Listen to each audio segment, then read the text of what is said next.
GVTV News. Thanks, Renette. I'm Randy Hansen. In today's World News headlines, U.S. mulls arming Ukraine against Russian-backed separatists as truce talks collapse. And ISIS kills second Japanese hostage. Jordan seeks release of captured pilot. And Iraq suffers deadliest month since 2008. And Boko Haram hits major city in northern Nigeria. African leaders approve 7,500 strong force. And Al Jazeera journalist Peter Grest deported from Egypt after 400 days in prison, colleagues still jailed. An Egyptian court confirms mass death sentences of Muslim Brotherhood supporters. And U.S.-Israeli assassination of Hezbollah commander raises concerns of legality and potential reprisals. And Israel okays new settlement construction as Obama-Netanyahu tensions peak. And thousands joined renewed pro-democracy protest in Hong Kong. And Houthi rebels set 3-day deadline to seize control of Yemeni government. And Guatemala marks 35th anniversary of Spanish embassy massacre following verdict. And dozens rally outside White House against nuclear weapons upgrade. And a little side note, New England Patriots Super Bowl champs. Nevada County is broadcasting Grass Valley Television, a division of Rural County's television network whose focus is on community involvement. We also air on NCTV. But before these stories, GVTV News would like to thank one of our underwriters who supports your only visual video news media in Nevada County. That's right, it's us. GVTV News.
In today's first world news story, the United States is reportedly considering arming Ukraine's military amidst renewed fighting with Russian-backed separatists. According to New York Times, top administration and military officials are leaning towards sending defensive weapons to help Kyiv fight the new rebel offensive that has shattered a 5-month truce.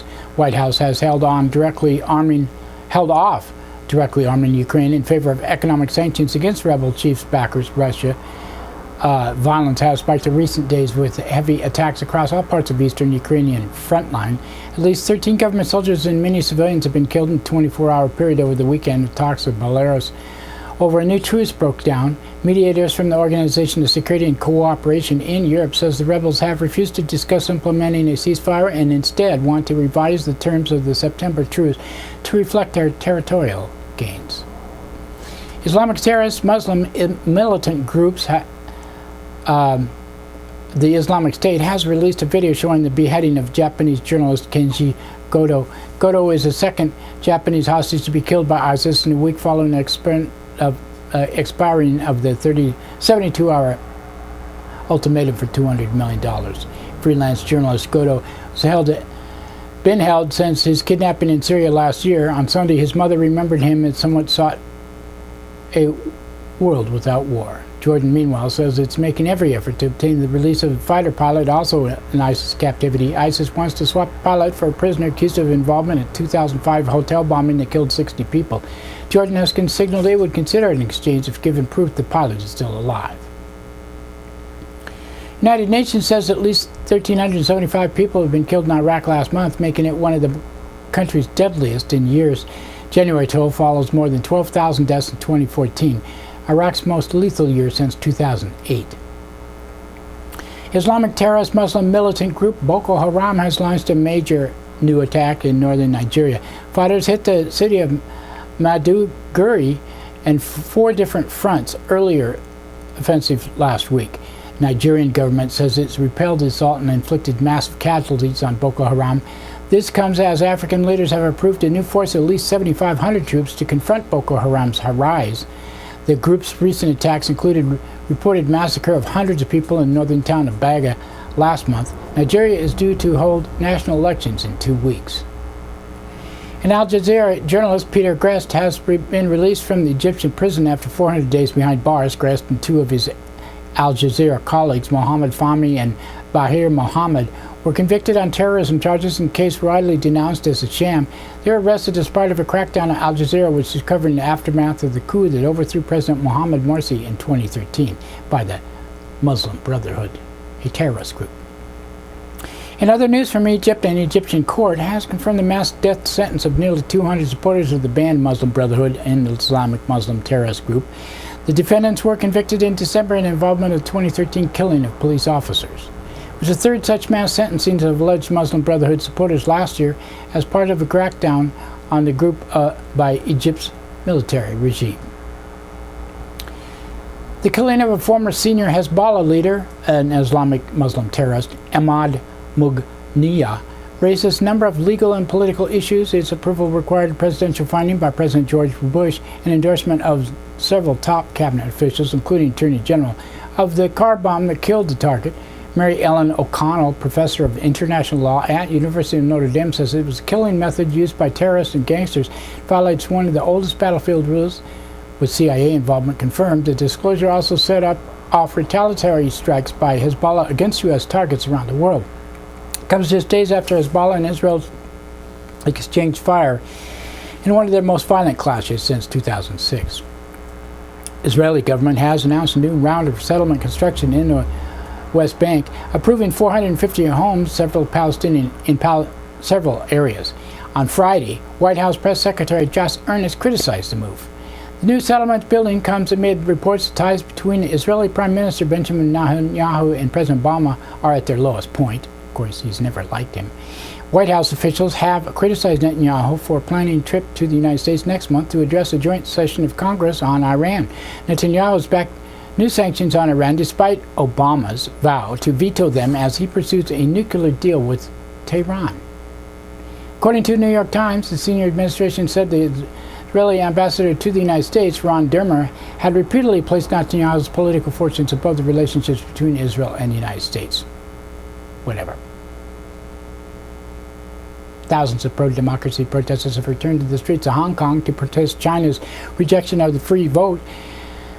Sunday's action was the first time since pro-democracy encampment was dismantled late last year. The protests erupted in September after the Chinese government said it would not allow Beijing-approved candidates to run for Hong Kong's next chief executive. Rally organizer Daisy Chan said protesters are prepared to resume the civil disobedience that shut down key roads for more than 2 months. And in Yemen, Houthi rebels have set a 3-day deadline to seize power unless political crisis is resolved. The announcement coincides with the ongoing talks following last month's resignation of President Abdul Rabi Mansour Hadi amidst a Houthi offensive. Guatemala has marked the 35th anniversary of Spanish Embassy massacre just weeks after a historic verdict in the case. 37 peasant activists and student organizers were burned to death in 1980 after the Spanish Embassy in Guatemala City was set on fire. Activists had been occupying the embassy to protest government repression. Last month, former police chief Pedro Garcia Arrendado was found guilty of ordering the attack and sentenced to 90 years in prison. His memorial was held to mark the 35th anniversary on Saturday.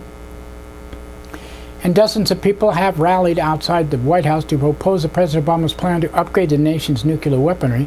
Obama has called for a nuke-free world, but has reportedly put the United States on pace to spend as much as $1 trillion over the next 3 decades to rebuild its nuclear arsenal and facilities, which might be a good thing since there's nukes all over the planet. Family of slain New York City teenager Ramarley Graham have received $3.9 million to settle a lawsuit over his fatal shooting 3 years ago. Graham, an 18-year-old, was unarmed when a police officer shot him dead inside his own home. The officer, Richard Hast, was initially charged with manslaughter, but a judge later threw out the indictment on procedural grounds. Second grand jury elected not to indict. Graham's killing sparked a series of protests in the Bronx and across New York City. led by his family. Settlement comes as federal prosecutors continue to probe a possible civil rights violation in the case. And that's it for the World News today. Now another thanks to one of our underwriters who supports your only visual video news media in Nevada County. That's right, it's us. GVTV News.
That's right, it's time for the police blotter, and pictures in the blotter are not from these actual events but used for visual aid only. These public records are obtained from daily logs issued from Nevada County law enforcement.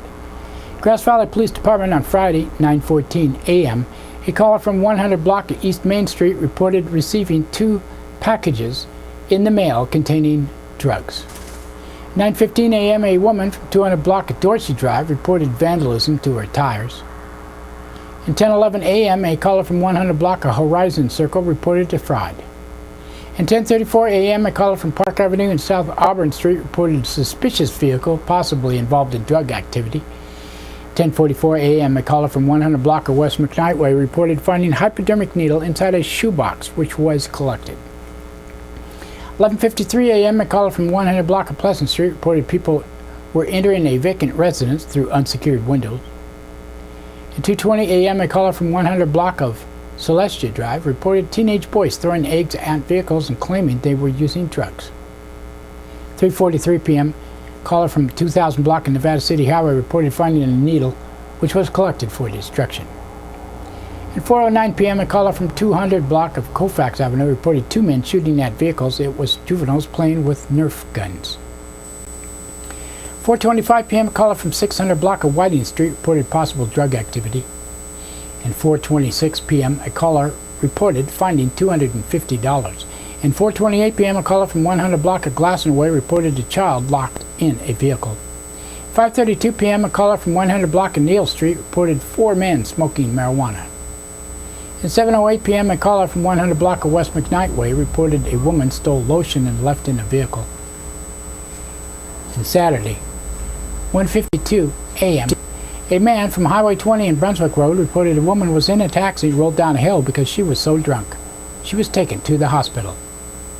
2:14 a.m., a caller from 600 block of South Auburn Street reported loud, drunken guests partying, with one urinating off a balcony. They agreed to keep it down.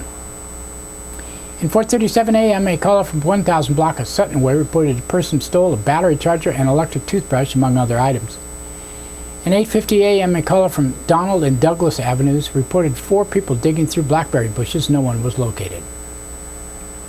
9:35 a.m., a caller from East Main Street reported a man yelling and causing a disturbance. He was arrested on suspicion of being under the influence of a controlled substance and violating probation.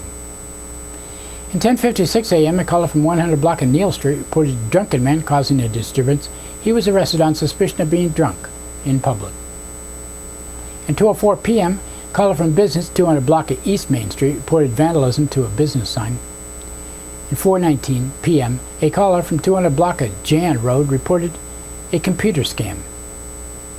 Nevada County Sheriff's Office on Friday, 7:29 a.m., a woman from Fox Run reported a man hit her. 7:38 a.m., a caller from 19,000 block of McCourtney Road reported vandalism to a barn. At 10:05 a.m., a caller from Torrey Pines Drive in Maple Court reported a very small girl who said she was walking to school. She was reunited with her parents. At 10:14 a.m., a caller from 18,000 block of Indian Springs Road reported a possible attempt break-in with the door and a lock pried open. At 10:17 a.m., a caller from 12,000 block of Ranchero Way reported possible prowler who could not be located. 11:10 a.m., a caller from 10,000 block of Alta Street reported a woman in a Jeep stole mail. 11:13 a.m., a caller reported finding numerous credit cards on the street. 12:41 p.m., a caller from 10,000 block of Streeter Road reported vandalism to a vehicle window. And 2:11 p.m., a caller from 11,000 block of Cedar Springs Road reported a man cutting down trees. 12:42 p.m., a caller from 11,000 block of Little Shady Drive had questions about wiretapping. At 3:51 p.m., a caller from Quail Lane reported an assault. 4:13 p.m., a caller reported a woman swinging on him. She could not be located. At 4:31 p.m., a caller from 12,000 block of Madrona Way reported identity theft. At 5:12 p.m., a vehicle failed to yield at Douglas and Donald Ways, and a suspect abandoned the car and fled on foot. Be on the lookout was issued, and a man later was arrested on suspicion of resisting arrest. At 5:34 p.m., a caller from 10,000 block of Pico League Drive reported theft from a bank account. At 5:46 p.m., a woman from 10,000 block of Alta Sierra Street reported someone poured syrup into her gas tank. At 7:53 p.m., a caller from 13,000 block of Quicker Hill Crossroad reported a rapid-fire weapon was being fired. It was quiet when deputies arrived. At 10:01 p.m., a caller from Highway 49 and Smith Road reported a vehicle fire. At 10:35 p.m., a caller from 11,000 block of Daniels Drive reported gunshots. Saturday, 7:46 a.m., a caller from 21,000 block of Brewer Road reported a man in speed broke down a door. He was arrested on suspicion of being under the influence of a controlled substance. At 9:32 a.m., a caller from 12,000 block of Big Blue Road reported a woman refusing to pay taxi fare. The situation was mediated. At 1:30 p.m., a caller from 14,000 block of Bloomfield and Graniteville Road reported possible IRS fraud. 3:19 p.m., a caller from 13,000 block of Torrey Pines Drive reported physical fight. No charges were desired. 4:04 p.m., a caller from Wolf Mountain Road reported an ongoing issue with speeding motorcycles. 11:30 p.m., a caller from Norleen Way reported a blown transformer and live power lines in the road. And that's it for the Blotter today. Now another thanks to one of our underwriters who supports your only visual video news media in Nevada County. That's right, it's us, GVTV News.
In today's local news headlines, Grass Valley man arrested in connection with the theft from site of multi-agency raid. And tasers in Nevada City. A Grass Valley man was arrested variety of charges after he reportedly stole a vehicle and assortment of items from the site of a multi-agency raid in Purdon Road. The owner of the property, Daniel Mink, was arrested early Thursday morning after Nevada County Sheriff deputies, with the assistance of Placer County, reportedly found guns, marijuana, and a honey oil lab, buried barrels, and a booby trap in a tree. Narcotics Task Force Major Crimes Unit, SED, and Search and Rescue Evidence Recovery Team had served a search warrant at the residence at 19,000 block of Purdon Road. They reportedly found a large number of firearms, ammunition, and marijuana cola, a butane honey oil lab in the residence, and honey oil. They also reportedly found one booby trap in a tree, several more explosive devices on a building on site. That night, Mink's son called 911 to report that a man identified as Joshua David Packard, 33, had stolen his father's pickup as well as a number of items, said Sheriff Sergeant Bob Jacobs. The son reportedly came home to find Packard sitting in the Toyota truck with items in the bed of the truck that included an air rifle, metal detector, paintball guns, a chainsaw, surveillance camera system, and assorted gemstones. Packard was gone when deputies arrived and a be on the lookout was issued. He subsequently was arrested on Zion and Sacramento streets in Nevada City early Saturday morning. The truck was located by Mink's daughter off Arbogast Ranch Road that night. Packard reportedly admitted to being at Mink's residence but denied the theft. He had a box of gemstones on him that matched the description of those stolen, however, Jacobs added. He was booked into county jail on suspicion of vehicle theft, possessing stolen property, second-degree burglary, and possessing a stun gun and tear gas. He is being held in lieu of a $28,000 bail. Packard has a lengthy criminal history in Nevada County with 10 felony cases dating back to 2000. He was arrested in 2007 for evading Grass Valley police officers in a high-speed car chase through residential neighborhoods. When he was arrested, he reportedly was found with a loaded semi-automatic pistol, a loaded magazine for the pistol, and a 5-inch folding knife. That same year, he was charged by a federal grand jury with being a felon in possession of a firearm and had a previous felony conviction for grand theft, forging checks, possessing a controlled substance, and evading peace officer. In June 2013, he was arrested after reportedly squatting in several nearby residences and burglarizing a third home. In that case, he subsequently pled no contest to failing to appear for a court date and was sentenced to 234 days in county jail. Nevada City is moving forward with purchasing taser guns and body cameras for its police department in an attempt to give officers an alternative option to use when dealing with combative and resistive subjects. The city has an obligation to meet and confer with the police union first over the policy that would apply the tasers, Nevada City Manager Mark Prestwich said. We want to craft a policy that works for the city as well as for the officers, and it's going to take a little bit of time. On Wednesday, City Council members unanimously approved the purchase of the use of Taser X2 conducted energy devices and Axon body cameras for Nevada City police officers. I want the officers equipped with the necessary tools to deal with any situation that they might come across, Police Chief Tim Foley said, not only for their safety, but for the safety of the individuals encountered.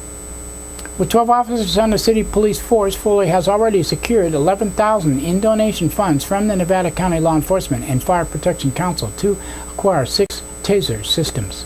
The remaining 6 devices will cost an additional $5,500 and were initially proposed to be funded by the city's Measure L funds, though city council members and local residents expressed concerns over the use of those funds. Prestwich says the city will not purchase the 6 taser systems with Measure L money and that the city is in continued discussions around what funds to use. And that's it for today.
Grass Valley Television brings you local and world news, and we broadcast our 30-minute show 6 times a day on NCTV, Public Access, Comcast Cable, Channel 11 and 18. Also, we're on Sudden Link, Channel 16 and 18. We have 3 amazing series: Music, a 30-minute weekly show that airs 4 times a week, and Pride, Integrity, Guts, and Service, hosted by Sheriff Keith Royal and me on a bi-monthly series, plays 4 times a week. We're your community media, and if you have a business and would like to underwrite our shows, we offer almost 200 30-second spots a month on Comcast and Sudden Link. We also stream live on NevadaCountyTV.org and video on demand there, and our own websites, GVTV.org and GrassValleyTelevision.com. We also post to several Facebook pages and YouTube, Vimeo, Blip.tv, and many other sites on the web where we mirror our shows. We provide 30-second spots and a 60-second spot for you to embed on your webpage or whatever you want to do with it. For more information, you can call us 362-8889 or email grassvalleytelevision@gmail.com. We will be happy to explain how your support of us will help us support you.